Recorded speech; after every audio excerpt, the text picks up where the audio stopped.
नमस्कार दोस्तों। अस्पताल में इलाज के लिए भर्ती मरीज को मिलने जाने की परंपरा जो है वो प्राचीन काल से हमारे भारतीय समाज में चलती आ रही है। इससे मरीज को खुशी भी होती है और थोड़ी देर के लिए उसकी जो बीमारी है, उसकी जो पीड़ा है, उसे उसे राहत मिलती है। लेकिन हमदर्दी जताने वाले भी कभी कभी उस मरीज के परेशानी का कारण बन जाते हैं।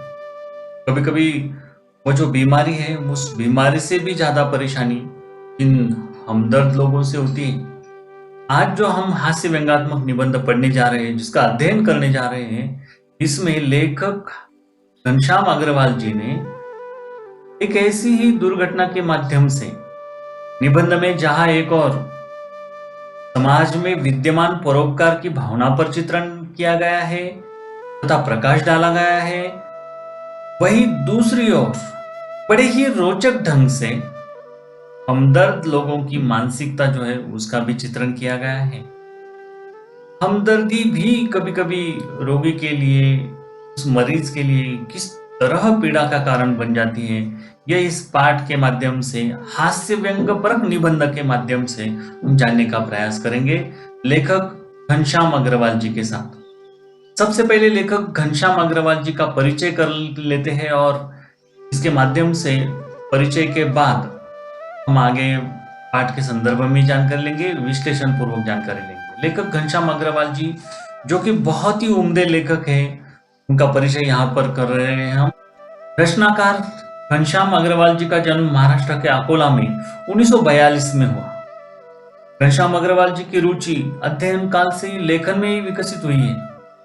अपने आस पास इर्द गिर्द जो घटना हो तथा प्रसंग हो, उसमें हास्य ढूंढकर उसे धारदार व्यंग्य में ढालना आपकी प्राथमिकता रही है और ये प्रमुख विशेषता है। इसके साथ साथ आप अखिल भारतीय काव्य मंच पर कवि के रूप में भी लोकप्रिय है तथा प्रचलित है। मतलब कवि के रूप में भी आप उभर कर आए हैं। लेखक घनश्याम अग्रवाल जी हमें इस हास्य व्यंग्य परक निबंध के माध्यम से लोगों की मानसिकता और हमदर्द तथा परोपकार के बारे में यहाँ पर बताना चाहते हैं। तो चलिए, प्रमुख कृतियां हैं इनकी, उनके बारे में जरा जानकारी लेते हैं। यहाँ पर लघु कथा संग्रह है, हास्य व्यंग्य संग्रह है, हास्य काव्य संग्रह भी है। लघु कथा संग्रह में उनकी जो प्रमुख कृतियां हैं, उसमें लघु कथा संग्रह में अपने अपने सपने, हास्य काव्य संग्रह में आजादी की दुम और हास्य व्यंग्य में हंसी घर के आईने, ये जो कृतियां हैं ये प्रमुख है। वैसे तो बहुत सारी साहित्य कृतियां उन्होंने निर्माण करके साहित्य की सेवा की है, हिंदी साहित्य की सेवा की है और हिंदी को समृद्ध करने का प्रयास किया है। लेखक हमें इस पाठ के माध्यम से जो बताना चाहते हैं उसको भी जानने का प्रयास हम करेंगे। प्रस्तुत हास्य व्यंग निबंध में लेखक ने दुर्घटना के माध्यम से विनोद को बड़े ही रोचक ढंग से हमारे सामने प्रस्तुत किया है, व्यक्त किया है।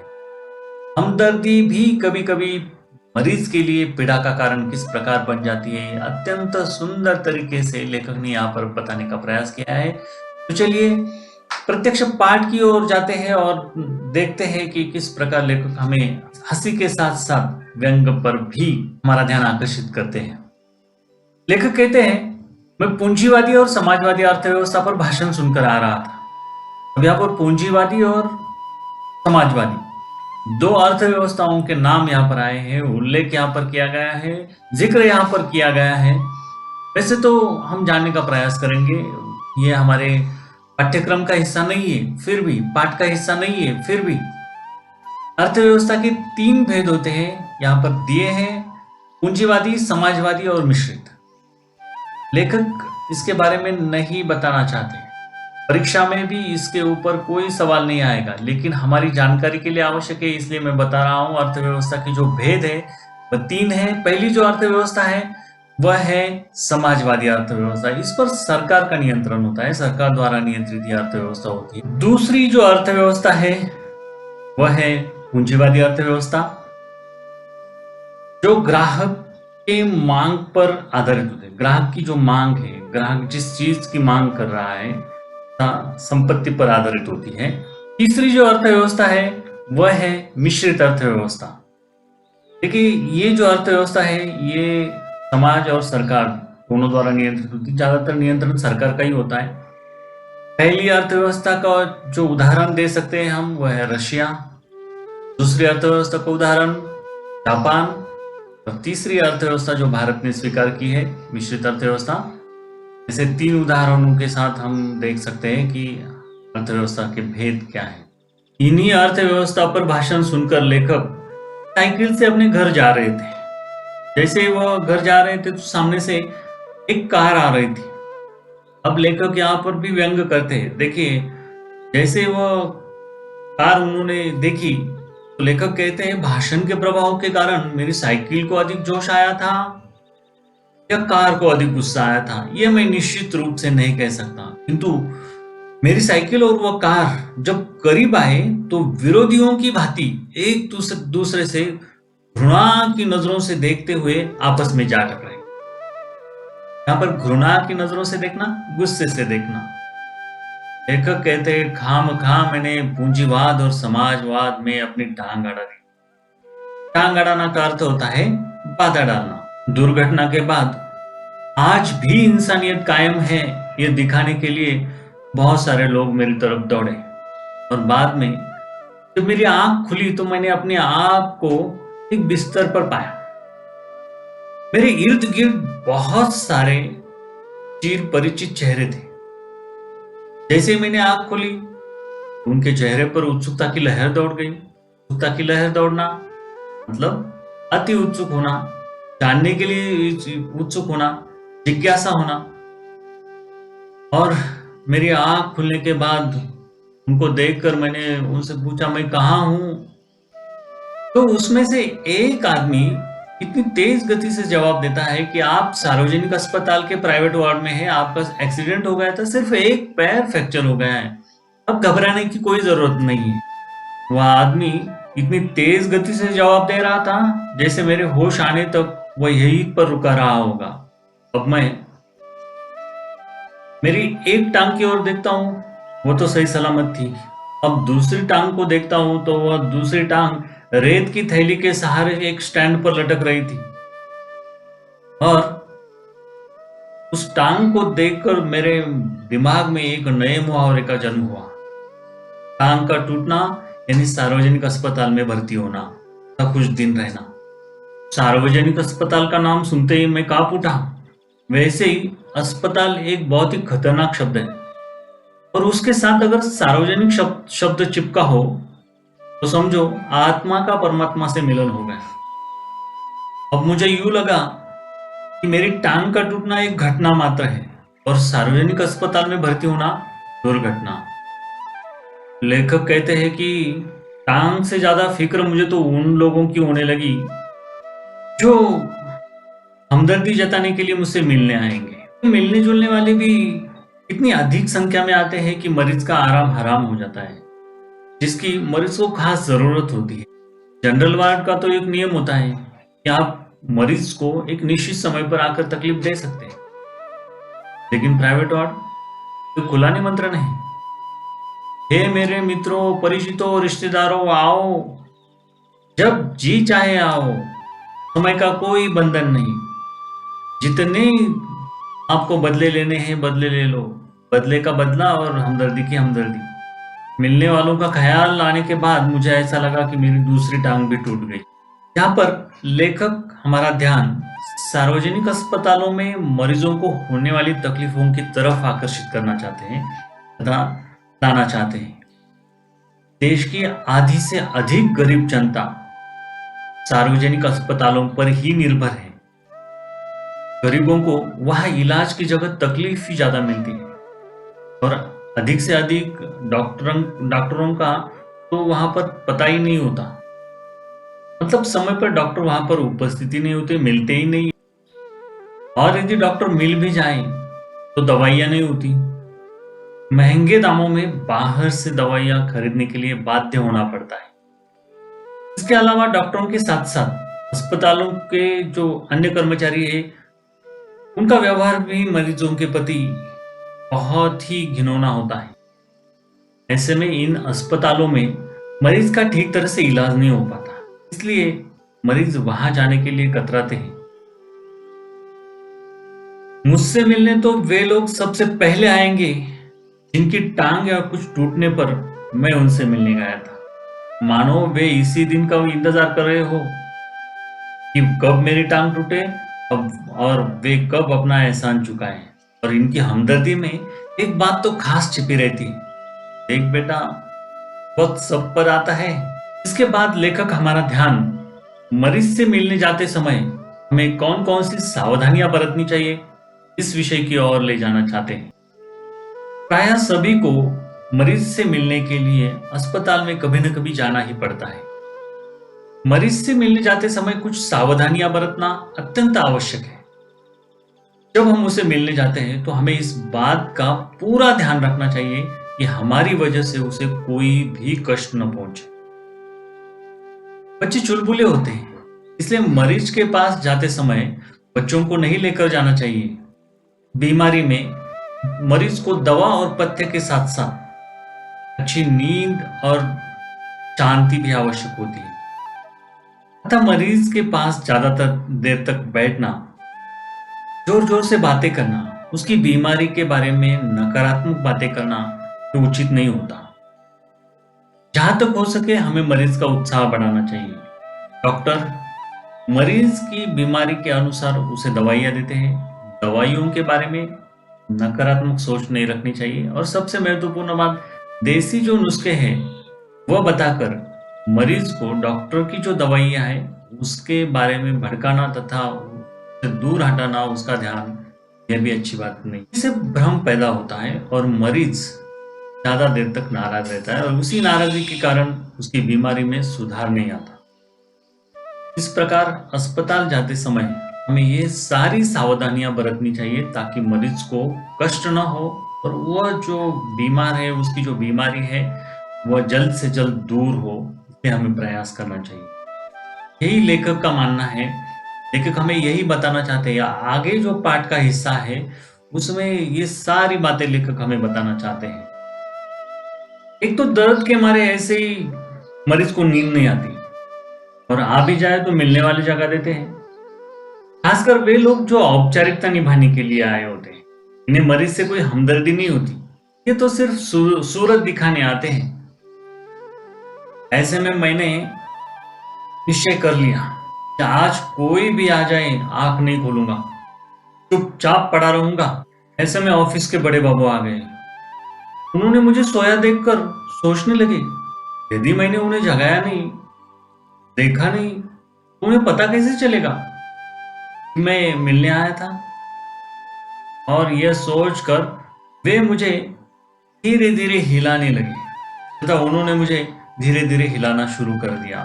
अब हिलाने के बाद भी जब मेरी नींद नहीं खुली तथा आंखें नहीं खुली, तो उन्होंने टांग के टूटे हिस्से को जोर से दबाया और दर्द के मारे जब मैं करा उठा, चिल्ला उठा, तब वे मुझे कहते हैं, कहिए अब दर्द कैसा है।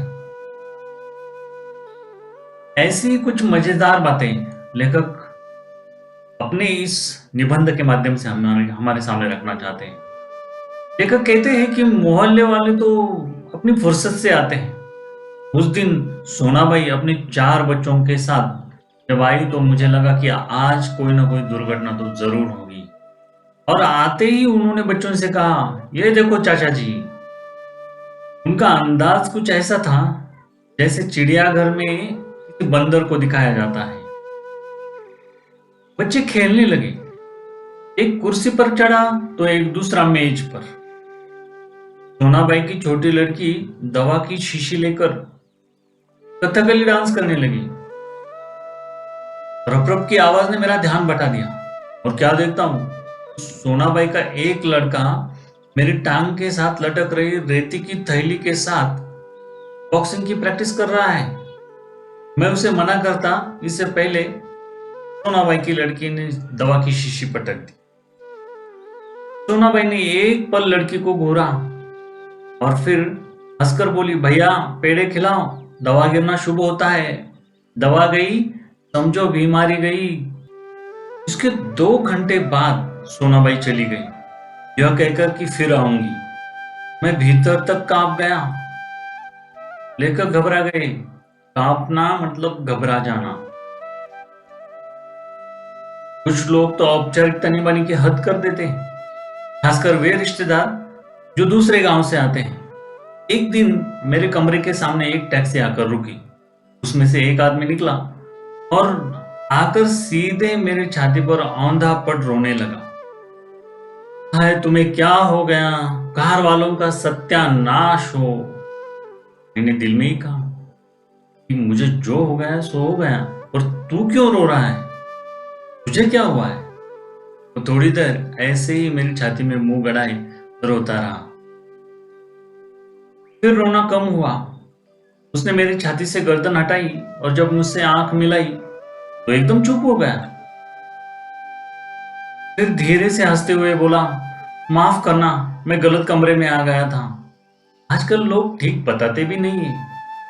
गुप्ता जी का कमरा शायद बगल में है। अच्छा भाई माफ करना। यह कहकर वह चला गया और यही रोने की आवाज मुझे पड़ोस वाले कमरे से सुनाई पड़ी।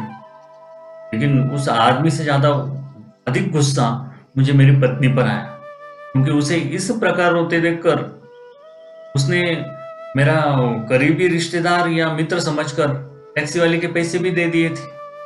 हमदर्दी जताने वालों में वे लोग जरूर आएंगे जिनकी हम सूरत भी नहीं देखना चाहते। हमारे शहर में एक कवि है श्री लपकानंद, जिनकी बेतुकी कविताओं से सारा शहर परेशान है।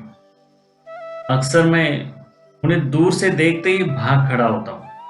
जानता हूं कि मिलने के बाद 10-20 कविताएं पिलाए बिना नहीं छोड़ेंगे। एक दिन बगल में झोला दबाए आ पहुंचे और आते ही कहने लगे, मैं तो पिछले 4-5 दिनों से कवि सम्मेलन में अति व्यस्त था। सच कहता हूं, कसम से मैं आपके बारे में ही सोचता रहा। रात भर मुझे नींद भी नहीं है। और हाँ, रात को इसी संदर्भ में यह कविता बनाई है। कौन सी कविता बनाई देखिए। असम की राजधानी है शिलांग, असम की राजधानी है शिलांग, मेरे दोस्त की टूटी है टांग, मोटर वाले तेरी साइड ही थी रांग। कविता सुनते ही मुझे ऐसा लगा कि उनकी एक आंख कह रही हो कहो कविता कैसी रही, और दूसरी आंख पूछ रही हो बोल बेटा अब भी मुझसे भागेगा। तब से लेकर मैं ईश्वर से प्रार्थना करता हूं कि हे ईश्वर, अगर तुझे मेरी दूसरी टांग तोड़नी है तो जरूर तोड़ना, लेकिन कृपा कर ऐसी जगह तोड़ना, उस जगह तोड़ना जहां मेरा कोई भी परिचित ना हो, क्योंकि बड़े बेदर्द होते हैं ये हमदर्दी जताने वाले।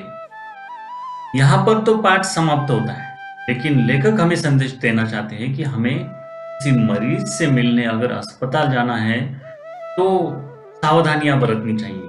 वहां पर ऊंची आवाज में नहीं बोलना चाहिए, बच्चों को लेकर नहीं जाना चाहिए तथा अन्य जो सावधानियां हैं वो भी बरतनी चाहिए।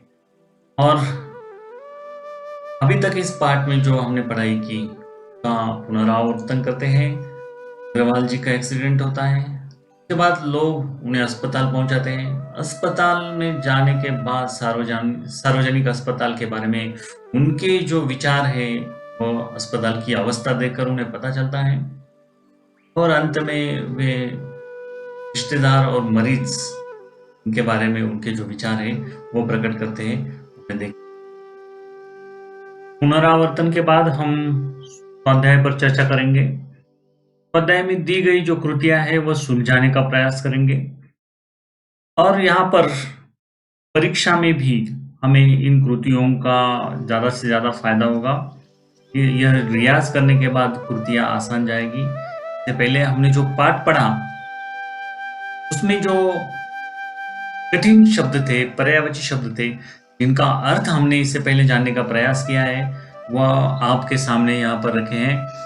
फिक्र मतलब चिंता, हमदर्दी मतलब सहानुभूति, एहसान मतलब कृतज्ञता, औंधा उल्टा, टांग अड़ाना बाधा डालना, कांप उठना, भयभीत होना। ये मुहावरे और शब्दार्थ जो है वो हमने इससे पहले उसके ऊपर चर्चा की थी। तो चलिए एक एक कृति की तरफ चलते हैं और गौर से इन कृतियों को सुलझाने का प्रयास करते हैं। सबसे पहली जो कृति है, सूचना के अनुसार कृतियां कीजिए। पहली कृति संजाल पूर्ण कीजिए। अब यहाँ पर कृति दी है मरीज से मिलने के लिए आने वाले लोगों की विशेषताएं। क्या क्या और कौन कौन सी विशेषताएं होती है मरीज से मिलने के लिए आने वाले जो लोग होते हैं, उनकी विशेषताएं कौन कौन सी होती है। देखते हैं कि यहाँ पर फुर्सत से आते हैं। मरीज से मिलने वाले जो लोग हैं वो फुर्सत से आते हैं और सिर्फ औपचारिकता निभाने आते हैं। उनमें कोई भी हमदर्दी नहीं होती मरीज के प्रति, और ज्यादातर लोग तो सिर्फ सूरत दिखाने के लिए आते हैं। मतलब इसके 4 शब्दों में तथा 8 शब्दों में भी उत्तर लिखे तो भी चलेगा। एक कृति के लिए एक शब्द भी उत्तर के लिए आसान होता है, लेकिन उसमें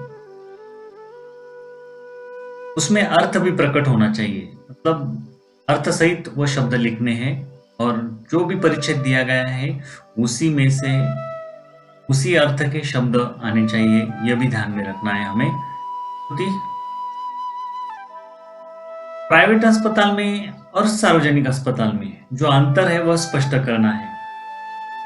प्राइवेट वार्ड और जनरल वार्ड का भी जो अंतर है वह स्पष्ट करना है। यहाँ पर प्राइवेट अस्पताल में अच्छी सुविधाएं होती है और सार्वजनिक अस्पताल में सुविधाओं का अभाव होता है। मतलब सुविधाएं कम होती है या तो नहीं होती। प्राइवेट वार्ड में समय अनिश्चित होता है, मतलब मरीज को मिलने आने के लिए किसी भी समय हम जा सकते हैं, लेकिन जनरल वार्ड में समय निश्चित होता है। वहां पर एक निश्चित समय पर ही जाना होता है। अगली कृति आकृति में लिखिए। ये जो कृति है इसमें अस्पताल में आए सोनाबाई के बच्चों की शरारतें लिखनी है। कौन कौन सी शरारतें करते थे जब वो अस्पताल में आए। पहले तो एक लड़का था वो कुर्सी पर चढ़ गया। दूसरा रेत की जो थैली थी उसके उसके साथ उसके ऊपर बॉक्सिंग की प्रैक्टिस करने लगा। तीसरी जो लड़की है छोटी, वह दवाई की शीशी लेकर कथकली डांस करने लगी थी।